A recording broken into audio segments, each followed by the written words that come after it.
Praise the lord. దేవుడు ఈరోజు మనకు అనుగ్రహించిన మాటలు. ఉదయమున నీ కృపావార్తను నాకు వినిపింపుము. విశ్వాసం అనేది ప్రార్థనకు బలమైన పునాది. మనం విశ్వాసంతో చేసే ప్రార్థనకు ఫలితం వస్తుందని మనం నమ్మాలి.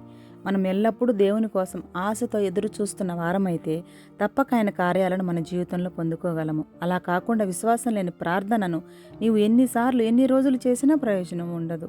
కేవలం బాధల నుండి విముక్తి పొందుకోవడం కంటే దావీదు దేవుని కోసమే జీవించాడు. దేవునితో సహవాసం లేకపోతే అతనికి దారి తప్పి తిరుగుతున్నట్టు, దుఃఖసాగరంలో మునిగిపోయినట్టు అనిపించేది. నీవు ఒక్కరోజైనా దేవునితో సహవాసం చేయలేనప్పుడు నీకు కూడా దావీదు వల్ల దారి తప్పిపోతున్నట్టుగా అనిపిస్తుందా?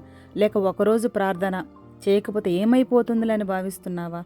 దేవుని కృప నీకు ఎల్లవెల్ల తోడుగా ఉండాలంటే దేవునితో నీవు అత్యంత సన్నిహితమైన సహవాసం కలిగి ఉండాలి. నీవు దేవునిపై పెట్టుకున్న నమ్మకం, విశ్వాసమే దేవుని కృపకు నిన్ను మరింత చేరువ చేస్తాయి. ఆమేన్.